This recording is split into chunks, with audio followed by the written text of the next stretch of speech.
Imagine sitting through years of school, passing dozens of exams, memorizing formulas and facts, yet never being taught one of the most essential skills that will determine the quality of your entire life: how money actually works. You learned about photosynthesis. You memorized the periodic table. You probably even had to write essays on ancient civilizations, but no one pulled you aside to explain credit, compound interest, taxes, debt traps, investing, or even how to properly budget so you don't end up living paycheck to paycheck. This isn't an accident, it's a system that thrives when people stay financially uninformed. But today, in this video, you are going to learn everything they never taught you about money. The knowledge that could transform your financial life in just 54 minutes. And before we dive in, let me ask you a question. What would your life look like if you truly mastered financial literacy? Would you feel less stress, less fear about bills, more confidence about your future, more freedom to live life on your terms? That's exactly what you'll gain by the end of this. But here's the deal, this only works if you take action. So do me a favor, pause for just a second,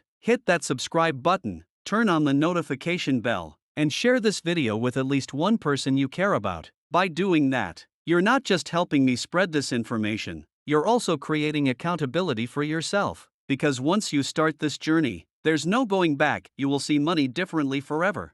Now let's start with the truth. Money is not about numbers. It's about behavior, discipline, and systems. Most people think financial literacy means learning how to do math with percentages or understanding economic terms, but that's not it at all. Financial literacy is knowing how to manage your income so it doesn't control you, understanding how debt chains people down, how credit can either work for you or against you, how to make your money grow instead of shrink, and how to protect yourself from the hidden traps designed to keep you broke. And one of the biggest myths you've probably heard is that making more money will solve your financial problems. The truth? If you can't manage $1,000, you won't magically know how to manage $10,000. More money just amplifies your habits. So financial literacy starts with mastering the basics: budgeting, saving, and spending with purpose before it ever gets to investing or building wealth.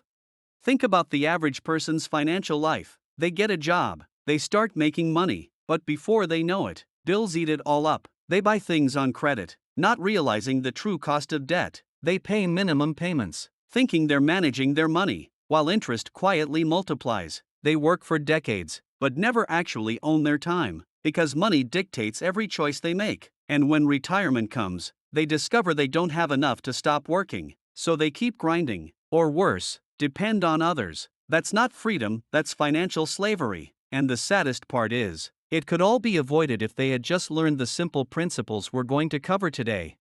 Let's begin with budgeting, because that is the foundation of financial literacy. Most people hate the word budget because it feels restrictive, like a diet. But in reality, a budget is just a plan for your money. Without one, your money disappears without you even knowing where it went. With one, you're in control. A good rule to start with is the 50/30/20 principle. 50% of your income goes to needs: housing, utilities, food, transportation. 30% goes to wants: entertainment, eating out, shopping, and 20% goes to savings, debt payoff, and investing. If that sounds too simple, that's the point. Most people complicate money when simplicity is what works. Even just tracking your spending for a month can be life-changing, because you'll realize how much money you waste on things that don't actually improve your life. That daily coffee, that subscription you forgot about, that impulse purchase, it all adds up. And when you see it, you can redirect it toward building your future instead of destroying it. Now let's talk about debt, because this is where financial literacy makes the biggest difference. Debt is a tool, but for most people, it's a trap. High-interest debt like credit cards is designed to keep you paying forever. If you have a balance of $5,000 on a credit card with 20% interest, and you only pay the minimum, it could take you over 20 years to pay it off, and you'll end up paying more in interest than the original debt. That's slavery disguised as convenience. But financial literacy teaches you how to break free. There are two main methods: the debt snowball, where you pay off the smallest balance first to gain momentum, and the debt avalanche, where you pay off the highest interest debt first to save money. Both work, the key is consistency. The moment you stop feeding debt and start attacking it, you take back your power. And once you're out of consumer debt, you'll feel a weight lifted you didn't even realize was crushing you.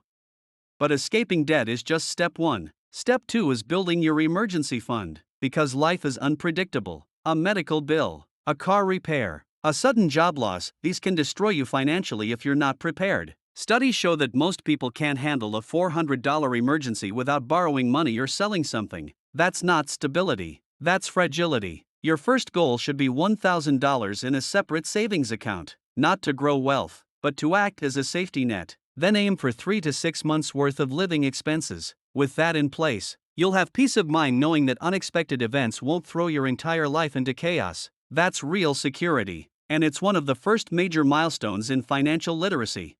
Once your foundation is set, the next step is learning to make money work for you. And this is where compound interest comes in, the most powerful force in personal finance. Compound interest is money earning money, over and over, creating exponential growth. If you invest $200 a month at an average 8% return starting at age 25, by the time you're 65, you'll have over $500,000. But if you wait until 35 to start, you'll only have around $245,000. That's the cost of waiting. Time is your greatest asset. The earlier you start, the less you need to invest, because compounding does the heavy lifting. This is why financial literacy must be learned young, but it's never too late to start. Even if you're starting later in life, understanding and applying compounding can still transform your future. Investing, however, is where fear holds most people back. They think investing is risky, like gambling, but in reality, not investing is the bigger risk, because inflation eats away at your savings every year. If you're keeping all your money in a savings account earning 1%, while inflation is 3%, you're losing money without even realizing it. Financial literacy teaches you how to invest wisely, not recklessly. Diversify your investments. Spread them across index funds, ETFs, real estate, or businesses. Don't chase quick wins. Focus on long-term growth. The wealthy don't get rich by luck. They get rich by consistently letting their money grow in the right places over time. That's a mindset shift most people never make because they were never taught how. Another critical aspect of financial literacy is understanding credit. Your credit score isn't just a number, it determines your ability to borrow, the interest rates you pay, even your insurance premiums, and sometimes your job opportunities. Paying bills on time, keeping your credit utilization low, not closing old accounts, and avoiding unnecessary inquiries are all simple ways to build and protect your credit. But more importantly, financial literacy teaches you that credit should be used strategically, not emotionally. Using credit cards for rewards or cash back can be smart if you pay the balance in full every month. Carrying debt is not. The system is designed to trap those who don't understand it. But once you do, you can flip it in your favor. We also need to talk about taxes, because taxes are one of the largest expenses you'll ever face. Most people don't think about taxes until April, but wealthy people think about them all year. They use legal strategies to minimize taxes, contributing to retirement accounts, deducting expenses, investing in tax-advantaged accounts. Financial literacy doesn't mean cheating the system. It means understanding the system so you keep more of what you earn. For example, contributing to a 401k or IRA not only saves you money in taxes now, but also grows tax-deferred, compounding your wealth. Understanding capital gains, deductions, and credits can literally save you thousands of dollars every year. Money you can redirect toward building wealth instead of giving away unnecessarily. But here's something deeper most people never consider. Financial literacy isn't just about money, it's about freedom. When you understand money, you're no longer controlled by it. You can make choices based on what you want, not what you can afford in the moment. You can walk away from toxic jobs. You can pursue opportunities. You can support causes you believe in. Money becomes a tool, not a master. That's why mastering financial literacy is life-changing. It's not about greed, it's about power, independence, and options. And when you don't understand money, you give up that power to someone else, banks, lenders, employers, even the government. But once you do, you get to write your own story.